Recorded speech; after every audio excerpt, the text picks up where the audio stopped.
Vejo. Vocês estão vendo? Estamos Sim. vendo, professor. Bom dia, Peraí. pessoal. Bom dia. Deixa eu sair da...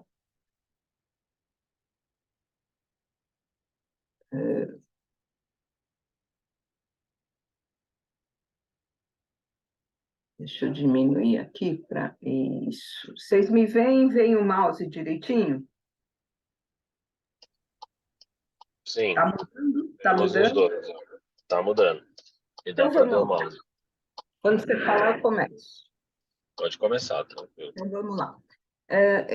Eu resolvi falar, gente, dos aspectos práticos de anticoagulação. É bem assim, abordar de uma forma bem prática, bem objetiva e colocar coisas do dia a dia. Então, é uma aula mais voltada para o residente mesmo, e para discutir coisas do dia a dia mesmo, né? Na prática clínica da anticoagulação, que a gente vai usar em trombose venosa, basicamente, né? Trombose de membros ou trombose locais especiais. A anticoagulação não muda muito nessas situações.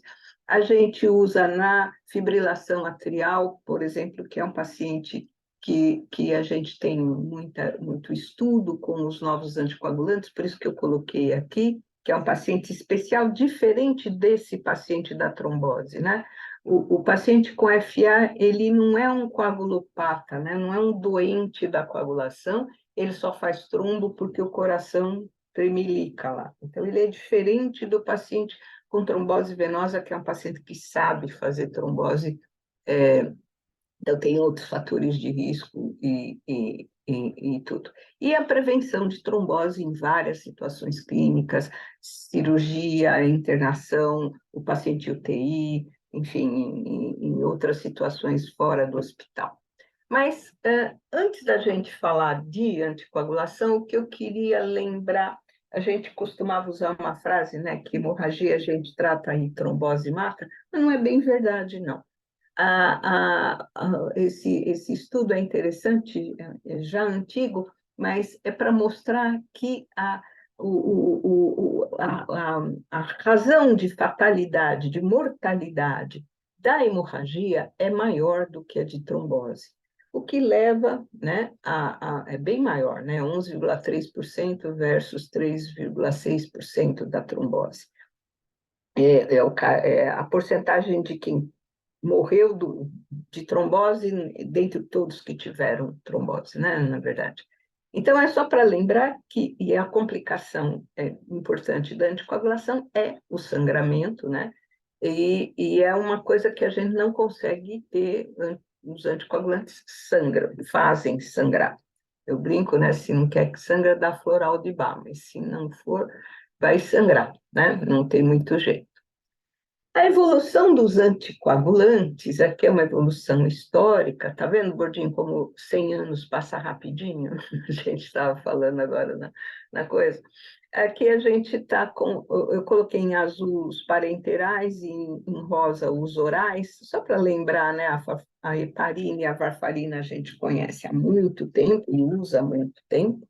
E, a partir dos anos 80, é que as inovações vieram, primeiro com a heparina de baixo peso, que é uma droga parenteral, a antitrombina, a bilvalirudina, que também é parenteral, o fondaparinux, que é uma evolução, e que só em 2008 a gente começou a ter drogas via oral para substituir a varfarina. Então, a varfarina a gente usou durante todo esse tempo, e a partir de 2008 que foram aprovadas a dabigatran e a rivaroxabana, e daí para frente vieram outros, e o que estão entrando no mercado ainda estão na nuvem, mas logo, logo vão baixar aqui, que são os inibidores de fator 11, que são drogas em teste que são promissoras para algumas indicações, mas eu não vou discutir os inibidores de 11 hoje, a gente vai falar desses que estão no mercado que se acha na farmácia, tá certo?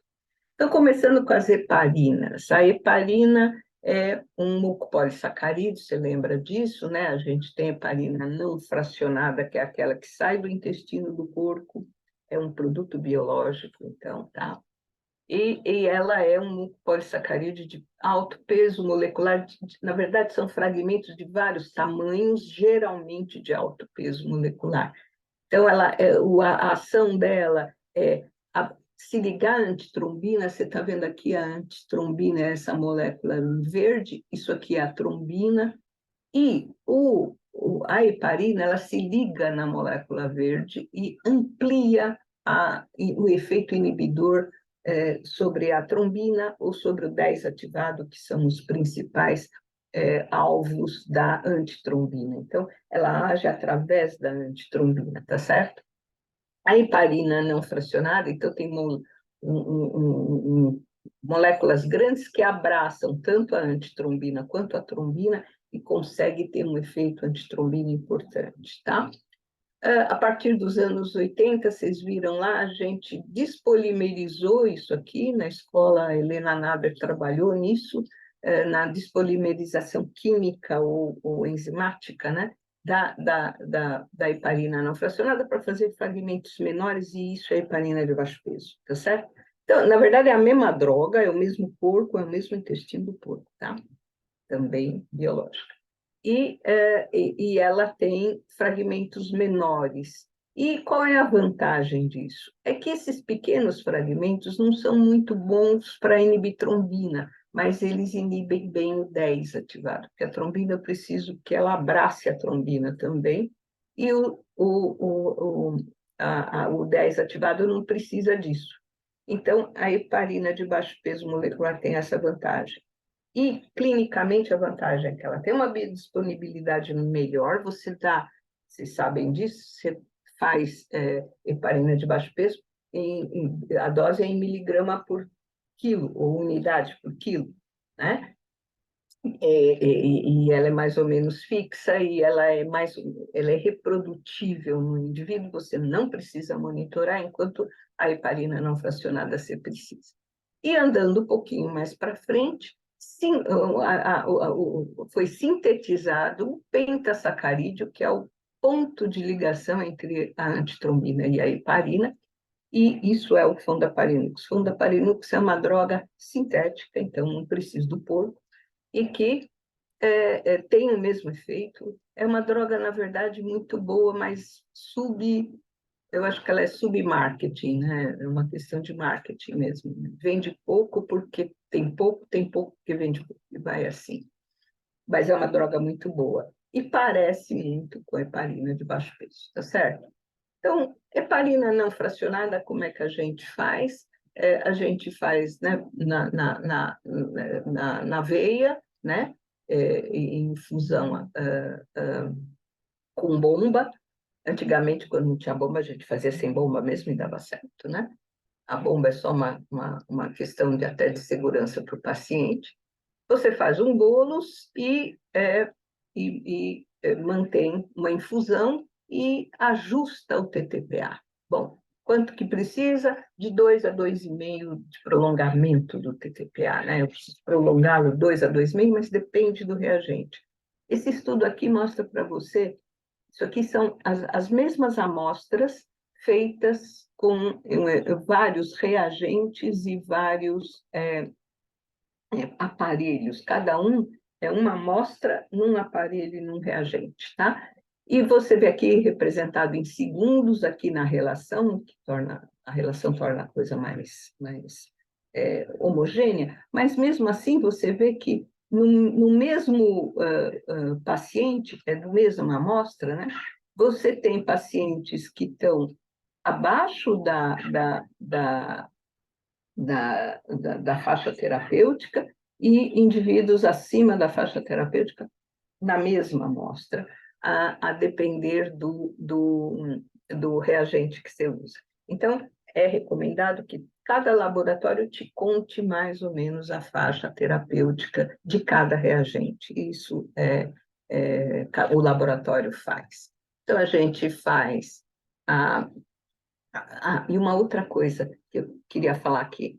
O legal disso aqui é que se eu tenho, então, a dose específica para aquele doente, eu vou, se eu precisar parar porque ele sangrou, porque ele vai fazer uma cirurgia, eu suspendo a droga, em 4 horas ela está retirada da circulação, se ele tiver função renal normal, ou se eu precisar antes das 4 horas, eu faço protamina, que é uma proteína que é carregada positivamente, ela tem muita lisina, como a heparina é muito sulfatada, ela é muito negativa, então, por carga, ela inibe.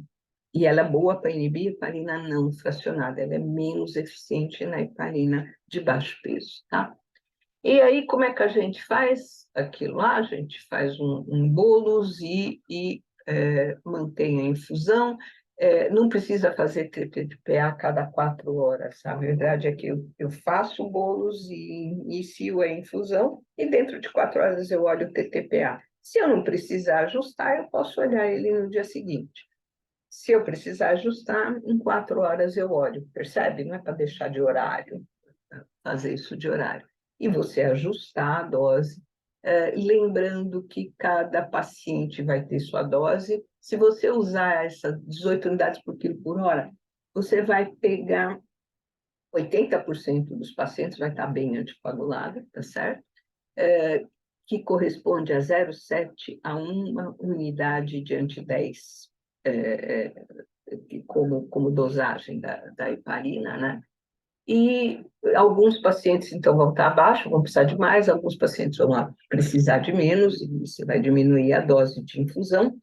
E lembrar que no primeiro dia pode precisar de mais ou menos, e ao longo dos dias isso modificar, por isso que você precisa fazer esse ajuste e olhar todo dia. A heparina, essa mesma heparina não fracionada pode ser dada por via subcutânea, a gente usa isso a cada 8 horas, a cada 12 horas, para manter uma heparinemia de 0,3 a 0,7 na profilaxia, ou 0,7 a 1 unidades por ml de anti-10 ativado, isso não é TTPA, tá? É anti-10. Se você der uma dose maior, o que não é muito cômodo, porque você, para dar uma dose maior para fazer heparina de tratamento, como se fosse infusão, você precisa usar grandes volumes subcutâneos. Então, não é assim tão fácil de fazer isso, não. Mas é só para lembrar que isso é possível de ser feito, mas sempre preferi a via intravenosa mesmo, tá? A heparina de baixo peso molecular, você vai dar ou 1 unidade para cada quilo a cada 12 horas, ou 1,5 a 2 unidades a cada 24 horas. A gente prefere sempre dar a cada 12, porque aí eu tenho um intervalo menor. Se eu tiver sangramento, eu tenho menos doses circulando, né, do que uma a cada 24 horas. É por isso que a gente prefere a cada 12. Ela não precisa ser monitorada, não deve monitorar, e você só vai considerar monitorar se você tiver comprometimento de função renal ou extremos de peso, né? Sempre que o clearance for abaixo, né, clearance de creatinina abaixo de 30, é melhor usar a heparina não fracionada, tá? Porque o que acontece? Se você der uma heparina num paciente sem rim, você der uma injeção de 40 miligramas ou 60 miligramas de enoxaparina subcutânea, o que vai acontecer é que ele vai fazer pico e não vai diminuir.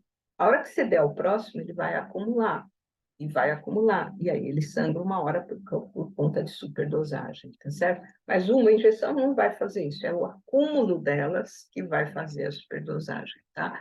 Guardar isso. Ela não deve ser usada, então, em pacientes de insuficiência renal, e quando você for monitorar, você vai monitorar no vale, né? Que é para ver o quanto sobrou. Se ainda sobrou muito, se ainda tem mais de 0,5 unidades em paciente que você está anticoagulando, você vai postergar a dose, tá certo? Essa é a ideia. A dosagem não é feita por TTPA, mas ela precisa de um cromogênico, que é o fator anti-10 ativado, tá?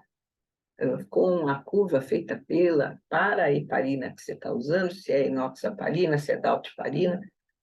Atualmente a gente tem basicamente a enoxaparina mesmo no Brasil, tá certo? Então, esse aqui é um resumo do que eu falei, né? A enoxa, eu preciso para o tratamento de 0,7 a 1, da heparina não fracionada, o TTPA de 2 a 2,5. O fondaparinux, a gente nem faz isso, basicamente é 7,5 miligramas em pacientes que têm entre 50 e 100 quilos. Eu vou discutir um pouco isso de peso mais para frente. Começando os orais, a varfarina. A varfarina é essa molécula aqui que parece com a vitamina K, né? Olha como ela parece. E ela compete com a vitamina K para fazer essa carboxilação aqui, no resíduo de ácido glutâmico, na proteína do fator de coagulação. Então, basicamente, ela não é um inibidor. Você faz o seu fator de coagulação, normalmente você carboxila para ele conseguir grudar na plaqueta aqui, ó, ficar todo mundo juntinho e amplificar a geração de trombina, tá certo? Então, quando você dá varfarina para a pessoa, o que você está fazendo é diminuir o nível dos fatores de coagulação ativos. Não é uma inibição, é uma redução da concentração desses fatores, tá certo? Eu costumo comparar, é como se você tivesse uma canaleta com uma água escorrendo. A varfarina, você fecha um pouco a torneira, então a água vai ser menor. Essa água é a geração de trombina. Os inibidores, eu ponho um anteparo e a água para de correr. Essa é a diferença, fazendo uma analogia, entre usar varfarina e usar heparina, por exemplo, ou os outros inibidores diretos, né? Lembrar quais as questões em relação à varfarina é que cada um precisa da sua dose e você precisa monitorar isso. E, né, aqui é um coagucheck que a gente usa muito no consultório. Cada paciente tem o seu e faz e manda no WhatsApp, né, a resposta e você controla. Ou o ambulatório que vocês estão cansados de fazer na quarta-feira, que é basicamente monitorar essa dose, né? Se eu tiver superdosagem, é só da vitamina K, ela ganha da varfarina, né? E eu preciso de pelo menos 6 horas para fazer essa carboxilação e voltar ao RNI, né? Então, vocês já viram eu fazer isso também. Basicamente, isso aqui é um exemplo de um paciente, né? É um paciente que teve alta, e na enfermaria fizeram dose de ataque para ele, tá vendo? 3, 2, 1, comprimido. Começa 3 comprimidos, 2 comprimidos, 1 comprimido no primeiro dia. E isso aqui é muito bom, porque rapidamente o RNI prolonga. E aí a pessoa que está cuidando do paciente dá alta para ele, feliz da vida, porque está bom, né? Então já dá para ir embora. E manda ele de alta. Aí ele chega para a gente no ambulatório com RNI de 1,30, e a gente não sabe que dose vai ser, e vai aumentando até que ele faz um RNI maior que 9, aí a gente suspende, enfim. Por que é isso? Porque quando você dá varfarina para o paciente, ela vai diminuir os fatores K dependentes. O 7 é um fator que tem uma vida média muito curta. Então, ele logo reduz, o RNI prolonga, mas esse cara não está anticoagulado, porque o 10 e o 2, olha, eles demoram 3 dias para cair a 50%, né? Então, esse RNI que esse cara teve de alta não reflete o grau de anticoagulação. A outra questão é que a proteína C, lembra dela? Ela também tem vida média curta, então ela também reduz. E o que eu estou fazendo quando eu dou a varfarina para o sujeito? Apesar de ter um RNI prolongado, eu tenho uma deficiência de proteína C e eu tenho 2-hiprotrombina, ó, o fator 10 e protrombina altos o suficiente para ele fazer retrombose. Por isso que eu preciso fazer os dois juntos, pelo menos 5 dias, né? Para eu cobrir isso até que esses fatores cheguem lá no local. Isso é especialmente importante nos pacientes com trombose ativa. Isso é menos importante no paciente com FA, que você vai começar a anticoagular. Você vê que os cardiologistas não fazem isso. Eles tinham mania, inclusive, de internar paciente para fazer noxa. Não precisa internar para fazer isso. Você pode dar alta e manter noxa do paciente em casa, se ele puder comprar ou ter a noxa, tá certo? O nível de anticoagulação adequado, né? Vocês vão todos saber que é de 2 a 3, mas eu acho que tem um pouco de marketing nesse 2 a 3. Que aí você vai dizer que a varfarina é ruim, porque a maioria dos pacientes está fora dessa faixa. Geralmente estão mesmo, muita gente acima de 3. Mas, na verdade, se eu olhar isso daqui, esse trabalho mostra o quanto na clínica de Leiden, que foi as primeiras clínicas de anticoagulação, que você vê que entre 2 e 4, a chance de trombosar e a chance de hemorragia é menor, tá? Então, às vezes, vocês veem eu fazer isso no ambulatório, ele está um pouquinho acima de 3, 3,5, a gente não mexe na dose, esse paciente está bem anticoagulado, com pouco risco de trombose e de sangramento, e esse estudo mostra isso para a gente. A outra coisa é a vitamina K, né? Você tirar a dieta, modificar a dieta, a gente fazia muito isso. Isso aqui é a quantidade de vitamina K por grama, por 100 gramas de alimento. Você vê que a couve é a que mais tem, salsa, quem come tabule, né? Mas o que a gente faz hoje é manter a dieta normal que o paciente come normalmente, sem fazer restrição, e aí eu dou quanto antivitamina K ele precisa. E isso a gente sabe que pacientes que tomam mais, comem mais vitamina K, têm um RNI mais estável do que o paciente que toma, que faz restrição de dieta, né? A gente faz, normalmente eu peço para não comer couve, não comer demais dessas coisas, mas geralmente a quantidade que ele come por refeição é suficiente para eu ter uma estabilidade na dieta.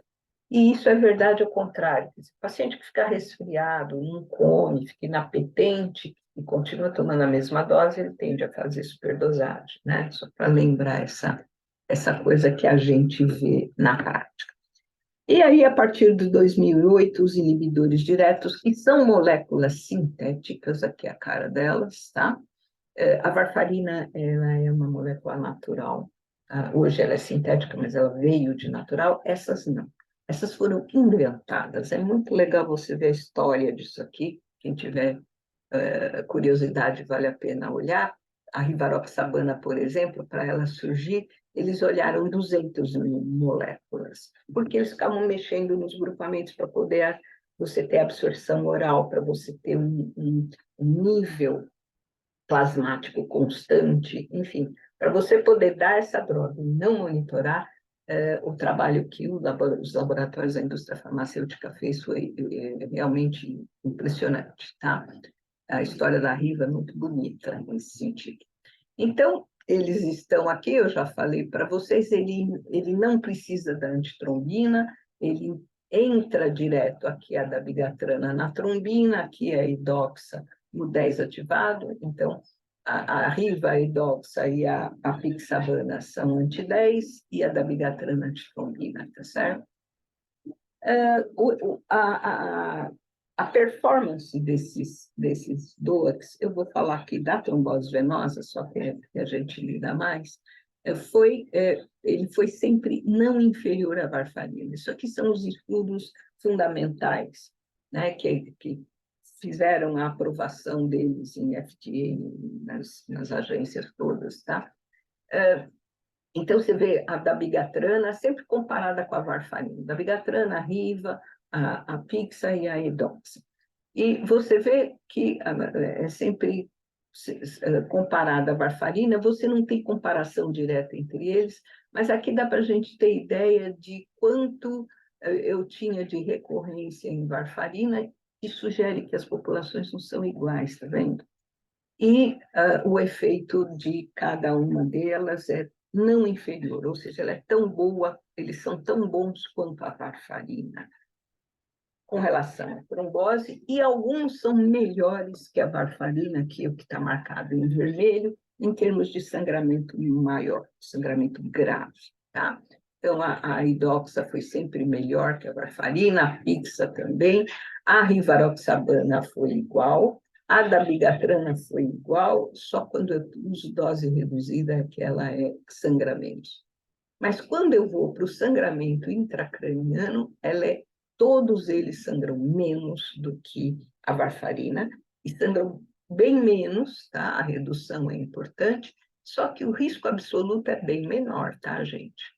Então, o risco de AVC hemorrágico é bem menor, o risco absoluto, né? Aquela história de o número necessário para tratar ou para causar risco é grande, né? Para esse efeito. E o sangramento gastrointestinal é geralmente maior nos DOACs do que na varfarina. Então, dependendo do seu doente, isso aqui pode ser importante para a sua decisão. A outra coisa dos DOACs é que eles são todos de excreção renal, né? Como a heparina. A varfarina não. A varfarina é a droga do cara com insuficiência renal, porque não é excretada pelo rim.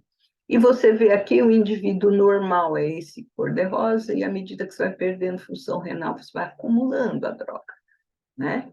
Então, isso causa o acúmulo da droga. Como eu falei para vocês, não é para monitorizar DOAC, mas se eu tiver que monitorizar, é um anti-10 específico, não é aquele usado para inox, é usado para rivaroxabana, ou para pixa, ou para idoxa, se você quiser monitorar. E aqui você pode olhar ou no pico, em 2 horas, ou antes da próxima tomada, que é no vale, né, que a gente chama. Depende do que você quer. Se você quer ver se a sua droga está atrapalhando o pico, se você quer saber se está acumulando, é o vale. E aqui você tem a quantidade de dose, a concentração. Isso aqui é visto por HPLC, né? É comparado por HPLC para definir a concentração terapêutica dessas drogas.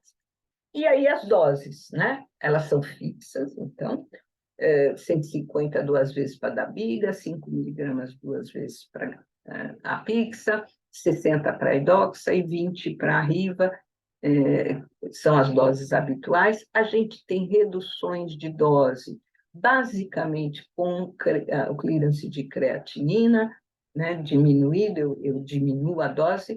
O 110 da bigatrina só existe nos Estados Unidos, o 110 não, o 75, mas, enfim, na verdade, em pacientes com comprometimento renal, você não deve usar. Na pixabana, você pode reduzir por causa de peso, por causa da creatinina, por causa da idade. Na idoxa, por causa de peso, creatinina e algumas drogas, especialmente cardiologistas usam, né? E a rivaroxabana com clearance menor que 50, você usa 15, e com clearances menores que 30 ou 25, depende da droga, da bula, você não deve usar o DOAC. Primeira coisa que a gente tinha que na varfarina você tem muita interação com droga, e tem mesmo, e que os DOACs teriam menos interação. É verdade, eles têm menos interação, sim, mas não são tão isentos de interação assim. Então, a riva e a pixa são basicamente citocromo, e a dabiga e a doxa é basicamente a glicoproteína ATP. E vocês têm aqui uma lista que já é antiga, hein? Isso aqui é de 2016, 2012, na verdade. Essa lista deve ser maior, tá? Hoje, a gente sabe mais. Mas drogas que reduzem a ação e que aumentam a ação e que são não muito diferentes das que influenciam a varfarina mesmo, né?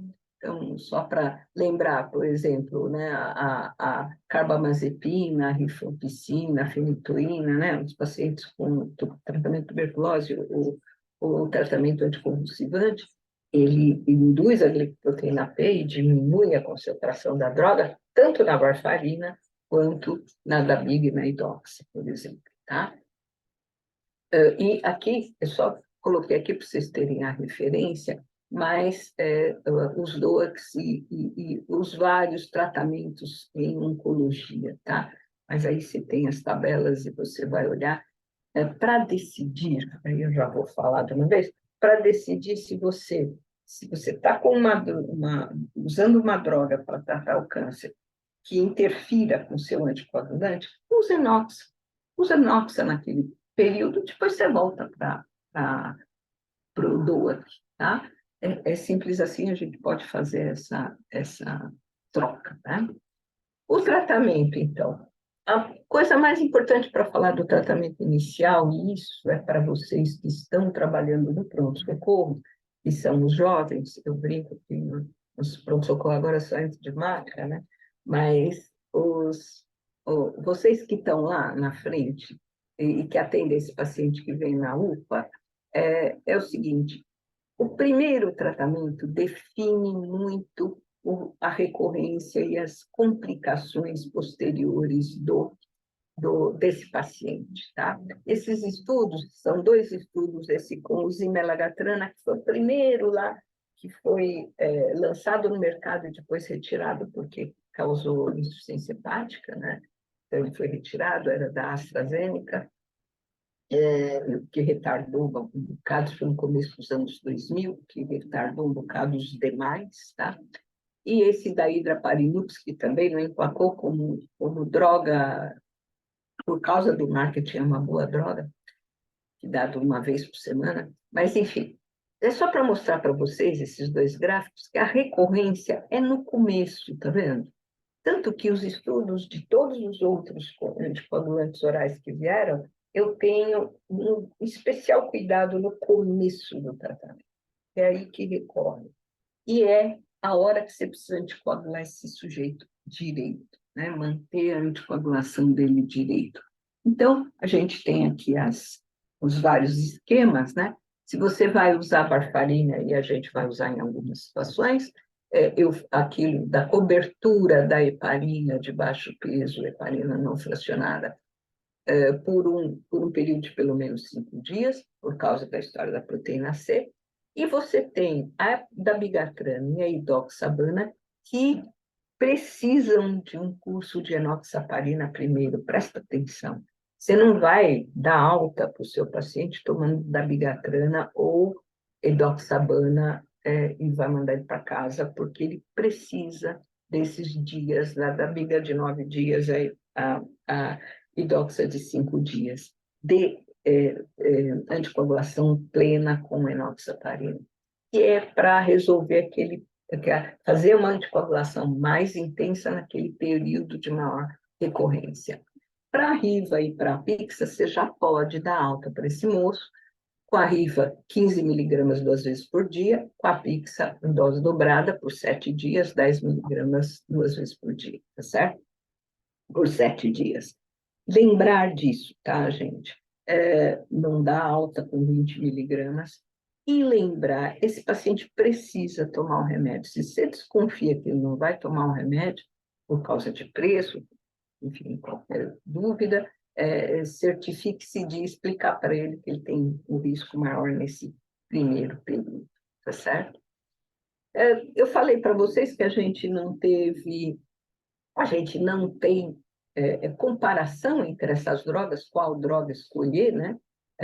Isso aqui é só para mostrar, isso aqui é dados de estudos, reunião de resultados de estudos que não foram feitos para essa conclusão e que, na verdade, não tem sempre um viés de seleção isso aqui, né? Não foram feitas para comparar, mas só para mostrar que o sangramento gastrointestinal, a Pixa sangrou menos que a rivaroxabana, em outros sangramentos maiores também, a dabigatran menos que a rivaroxabana, e em qualquer sangramento, a pixabana menos que a rivaroxabana. A gente tende a fazer isso, a dar a Pixa para um paciente com maior risco de sangramento, e rivaroxabana para o paciente com maior risco de trombose, né? Mas realmente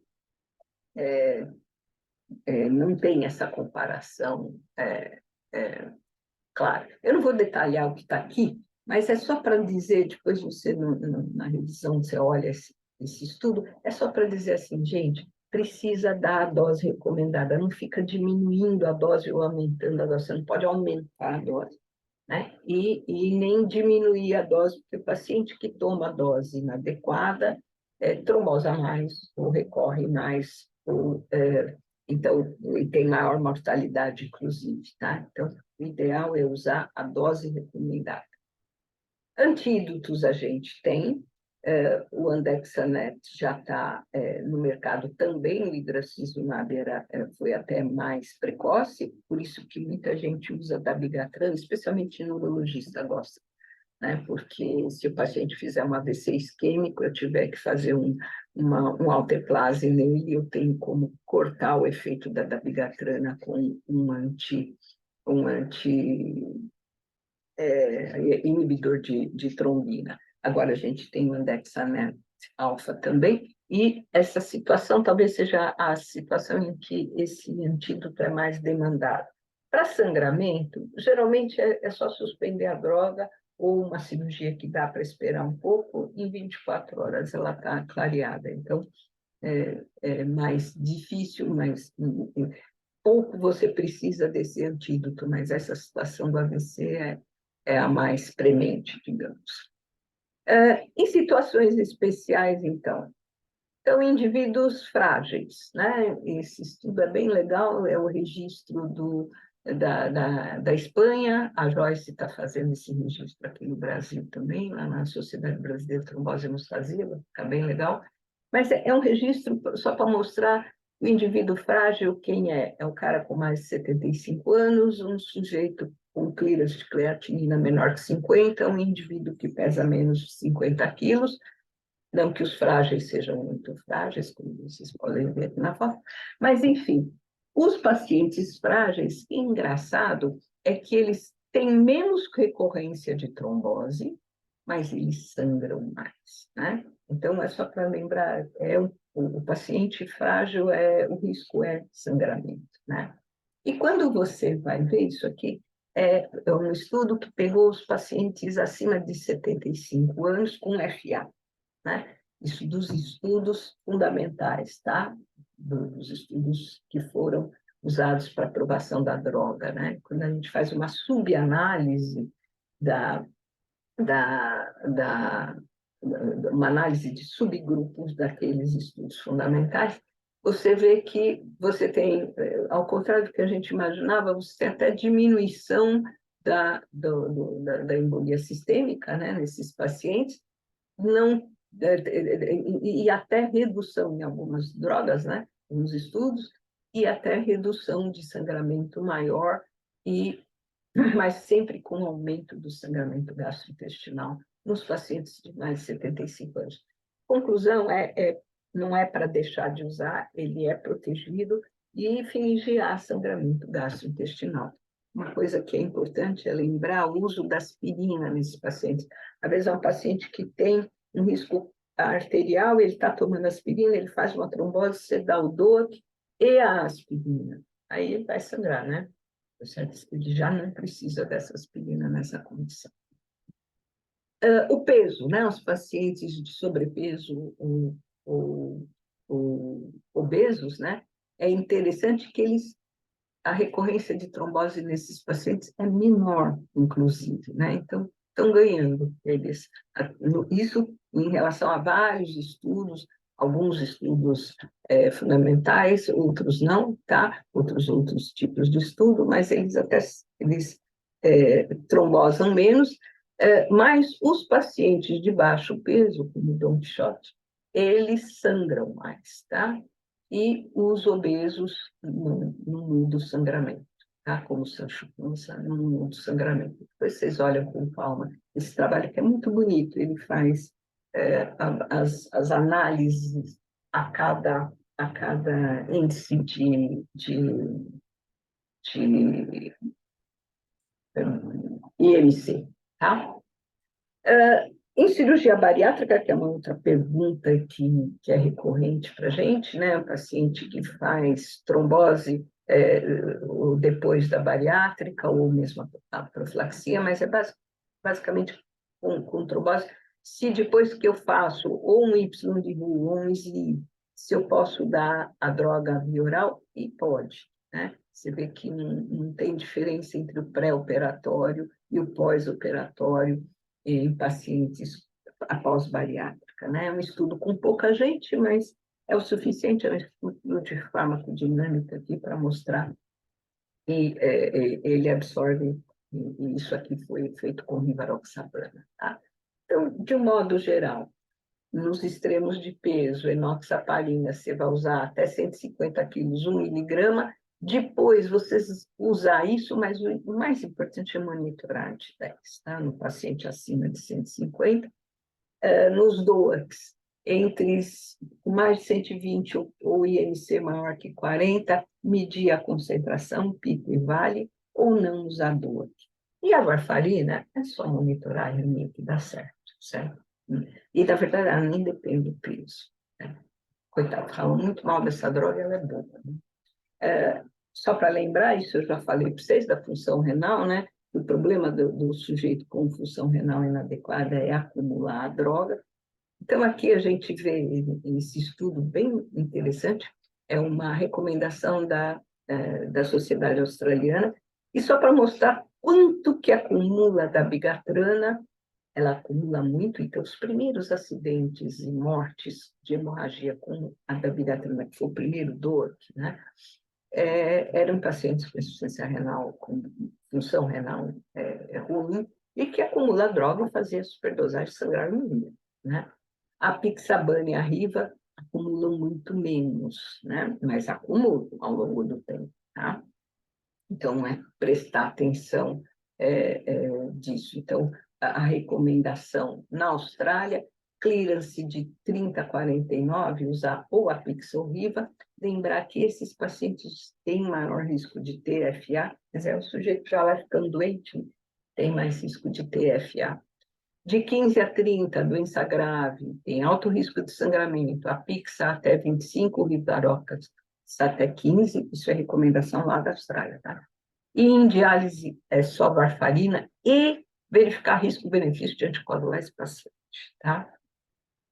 Esse aqui é um estudo retrospectivo, toma cuidado, esse estudo está sendo muito usado para indicar a Pixaban em paciente em diálise. Mas lembra, é um estudo retrospectivo de dados do prontuário do Medicare, tá? Entre 2013 e 2018, eles olharam 9.000 pacientes com varfarina e 3.000 com a Pixa. Isso é um viés de seleção óbvio. Então, quer dizer, né, eu vou dar a Pixa para o cara com menos risco hemorrágico, pacientes em hemodiálise, tá? Eu vou dar para o menor risco, então dá certo, né? Fica melhor, diminui a recorrência, diminui o risco de sangramento maior com a Pixa, mas é que eu estou escolhendo o doente. Toma cuidado com isso, tá? Precisa ser um estudo randomizado mesmo. Esses são estudos, eu vou deixar aqui, não vou comentar muito, mas é basicamente análise de subgrupo dos estudos fundamentais, e nós estamos falando de clínica abaixo de 50, mas não é insuficiência renal, tá? E que basicamente não teve diferença. Em diálise, esse gráfico é horrível de analisar, mas é só para mostrar para você que se eu dou 5 miligramas de Riva antes da diálise, de Apixa, perdão, é como se eu tivesse dado 2,5, tá? E após a diálise, não, aí 5 miligramas faz a dose faz o nível sério que eu preciso. Então, é só para lembrar, se você for fazer em diálise, é para fazer depois. É só um estudo, essa recomendação não é clara ainda, tá? Então, esse estudo eu achei bonitinho, os desenhos que ele fez, com pacientes com TEV e clearance menor que 50, comparando DOAC e AVK, a TVP recorrente não mudou e o sangramento reduziu um pouco, e as indicações são ou você usar a dose estándar, ou você reduzir a dose, ou você não usar, E aí, usar com cautela, eu não tenho ideia do que seja usar com cautela. Na verdade, assim, se o seu paciente é um paciente de risco de sangramento, é melhor você não usar. É basicamente isso, enfim, a decisão ser assim. Você vê que com pacientes com FA, ele é muito mais, reduz muito mais a dose e usa com cautela ou não usa, tá certo? Isso por conta de que esse paciente é um paciente geralmente mais idoso, mais frágil no risco de sangramento, né? Os pacientes com trombose venosa geralmente são mais jovens, nítido, e com menor risco de sangramento. Esse paciente vai tomar o resto da vida dele, esse aqui não vai tomar por períodos mais curtos, tá certo? Aqui é só para mostrar as doses e as reduções, dependendo do clearance de creatinina, tá? Isso é mais para deixar para vocês como orientação e sempre prestar atenção nisso. Gente, eu já vi paciente tendo alta, tomando rivaroxabana e sem ter uma creatinina dosada, tá? A gente vê isso. Você olha para a cara da pessoa, ela tem uma cara de saudável, a função renal deve ser boa e manda ver. Não pode, né? Tem que fazer, eu tenho que saber como é que é a creatina. E, finalmente, paciente com cirrose hepática. O paciente com cirrose hepática é um paciente esquisito, porque, apesar dele ter um defeito de coagulação importante, né, de prolongamento dos tempos, de deficiência de fator, ele sabe fazer trombose também. Os inibidores caem, porque esse equilíbrio fica desequilibrado e ele é capaz de trombosar também, né? Então, às vezes, você vai ter pacientes com trombose aguda, tendo cirrose, e os pacientes com FA, que aí é aquele paciente que a FA e a insuficiência hepática, uma coisa não tem nada a ver com a outra, né? O cara pode ter FA e perder o fígado, uma doença independente da outra. Esse é um estudo, né? Uma avaliação de pacientes com fibrilação atrial e cirrose hepática, e comparando DOAC e varfarina em cada um dos estudos, e você vê assim, aqui a quantidade de pacientes, né, que tinham child B ou C. Child A é igual ao normal, mas child B ou C, C já é um cara que você não tem vontade de anticoagular, porque o risco é muito grande. E você vê que a proporção varia de estudo para estudo, mas você vê que geralmente o DOAC tem menos sangramento que o AVK nesses pacientes. E eu gostei dessa bold or brave, né? Corajoso e ousado, né? Para fazer esse tipo de estudo e você vê que é seguro o DOAC nesses pacientes. De novo, você vai ter que ter o paciente ideal, calcular esse risco de sangramento, ter a possibilidade de fazer um anti-10, ter a possibilidade, eventualmente, de ter um antídoto. Então, não é para ser ousado e corajoso em qualquer lugar, né? Ousado e corajoso a gente mas também não é besta de ficar fazendo isso num lugar que você não tenha rede de proteção, né? Para o seu paciente. E, pessoal, esse era o último slide, era o que eu queria mostrar, e a gente pode ter as dúvidas. E obrigada pela atenção de vocês.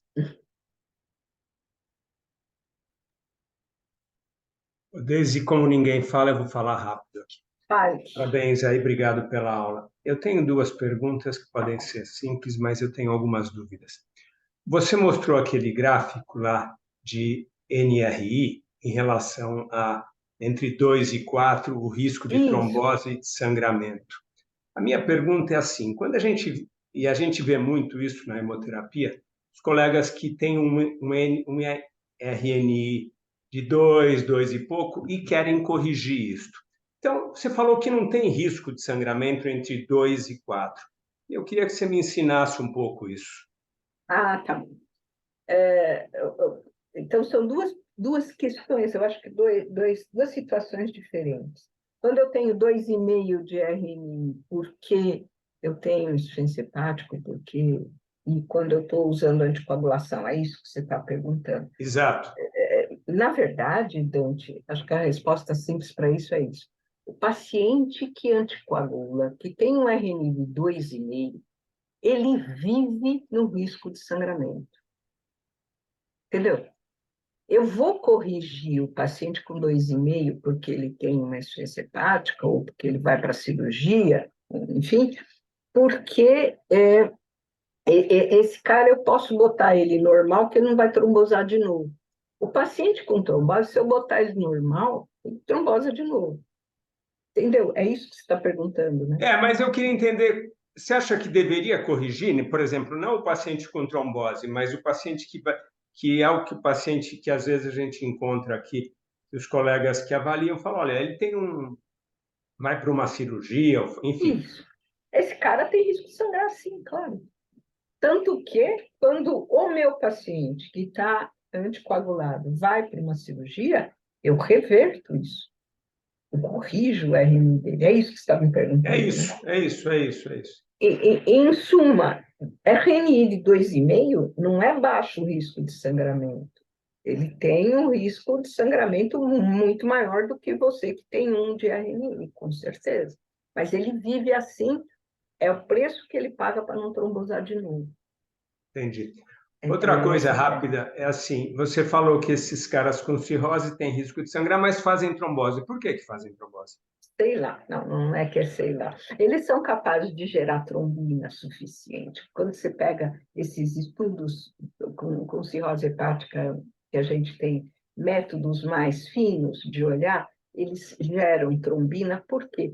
Porque ele, ao mesmo tempo que ele não faz o fator, ele também não faz os inibidores antitrombina, proteína C e S. Então, esse equilíbrio de geração de trombina fica não é só falta de fator, mas é falta de inibidor, então eu fico numa situação que eu consigo fazer trombina. E eles geram trombina. Você faz esses testes de geração de trombina, é impressionante. É diferente um cara que tem um RNI prolongado, que ele tem deficiência de STAT, vamos dizer, né, congênita, ou por causa do cirrótico. Esse cara gera pouca trombina, esse cara gera trombina. E é capaz de fazer trombose e faz, né? E faz. Obrigado, Deise. Deixa eu ver o chat aqui. A redução da dose de dor que pós... Ah, ótimo, Luiz Eduardo. Riso. Você está bom, Riso? Então, a redução de dose após 6 meses de anticoagulação, que é bem um estudo choice, né, da rivaroxabana. Tem estudo da Pixa também, mas o Choice talvez seja o melhor. O Choice é um estudo que eles pegaram os pacientes que já tinham completado 6 meses de anticoagulação e colocaram os pacientes para tomar ou a dose de 20 miligramas, que é a dose full, ou 10 miligramas, ou aspirina, eram 3 braços. Aspirina foi exigência do FDA, tá? Para não deixar o paciente com placebo, mas, enfim. Quem entrou nesse estudo foram pacientes em que eu tinha certeza de que não precisavam de anticoagulação. Então, esses pacientes não entraram no estudo, porque eu ia suspender mesmo. É um paciente que teve uma trombose provocada, é um paciente jovem, de história familiar. Esse eu sei que era só isso, tiro eu vou parar com 6 meses. O outro é que eu tinha certeza que precisava. Então, é um paciente ou muito jovem, que faz uma trombose espontânea, um homem, especialmente, eles trombosam mais que as mulheres, ou um paciente que tem um fator de risco constante ou permanente, uma trombofilia grave. Esses caras não entraram no Choice. Entrou quem ficou em cima do muro. E aí mostrou que usar 20, usar 10 ou usar aspirina para recorrência de trombose, você, com 10 e 20 você recorre à mesma coisa, né? E recorre menos que com aspirina, então usar aspirina não faz muito sentido, mas o 10 e o 20 fazem o mesmo serviço em proteger trombose e sangra menos com 10, tá? Então, você poderia usar 10 neste paciente. Então, é isso que o estudo conta para mim. Se eu estou usando, tendo um paciente que usar 20 ou usar 10 é a mesma coisa, esse paciente não tem um risco muito grande. Mas eu fico com medo de tirar. Como o risco de sangramento é pequeno, eu mantenho, tá? Basicamente, se você acha que você precisa manter, é manter com 20. Se esse paciente deve ter um risco baixo, que você poderia até suspender, mas você está reticente, ou às vezes o paciente está reticente, você pode usar 10. O que eu tenho visto, Riso, muita gente chegou nos 6 meses, ele diminui a dose. Às vezes, para pacientes que claramente precisam de anticoagulação. Não é assim, tá? Não é porque a partir dos 6 meses cai a recorrência, cai. E quem recorre mais no começo mesmo, né?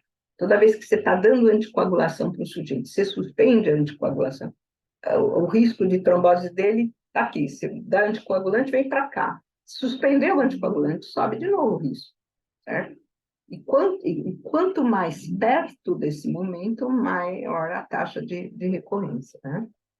Então, a recorrência em 2 anos ela é maior do que em 10 anos. Mas em 10 anos, o Prandoni mostrou isso lá em 2008 já, em 10 anos, quando você pega a trombose espontânea, metade das pessoas vai recorrer.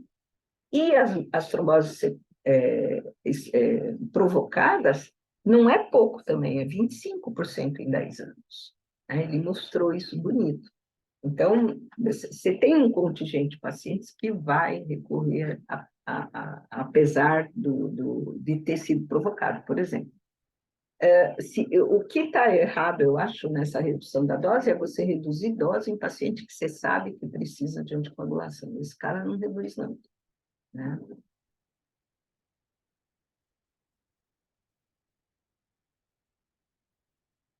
Acho que no chat não tem. Tem mais um agora, da Tem Marcela, mais né? uma que é da Marcela, que é um paciente que fez um AVC, uma trombose arterial, numa trombocitemia. Veja, a aspirina, ela é usada, se você fizer um AVC isquêmico que não dependa que não seja embólico, né? E no caso da trombocitemia, é o caso, você pode usar aspirina só, né? É o tratamento. A gente vai usar anticoagulante, basicamente a ideia é quando você, embora isso esteja um pouco mudando, e eu explico por que está mudando, mas colocando aqui, quando você tem trombose arterial, em território arterial, mas que é trombose de êmbolo, você usa anticoagulante, né? Então, isso precisa ficar claro. Às vezes, e isso em trombocitemia essencial, você precisa prestar muita atenção, porque às vezes é um paciente mais idoso que já tem um risco arterial básico dele e que às vezes tem uma embolia mesmo, né? E não é uma trombose arterial por placa de ateroma. Quando é por placa, a droga é o antiplaquetário. Quando é embólico, a droga é anticoagulante. Então, eu olharia o caso específico, Marcela, para definir isso, mas basicamente a resposta é os antiplaquetário mesmo, tá? Acho que era isso, né? Acho que sim, né? Não sei se algum residente quiser também fazer uma pergunta, abrir o microfone, acho que é bem. Aproveitem a oportunidade, né, Deise? Bem que a gente está sempre por aí. Exato. Se não tiver pergunta, a gente já passa para a aula da hemoterapia, que vai ser da Melca hoje, daqui a pouco. Então já são 9 em ponto agora, quase, né? Faltam 9 horas, segundos, né? 32 graus de temperatura ambiente. Exato. Tá bem, Tá bom, bem gente. inverno, né? Obrigado, Pois é. Deise. Parabéns. Obrigada a Parabéns vocês. pela aula aí. Obrigada. Boa semana, pessoal. Tchau, tchau. Tchau, Tchau, boa tchau, semana, gente. pessoal.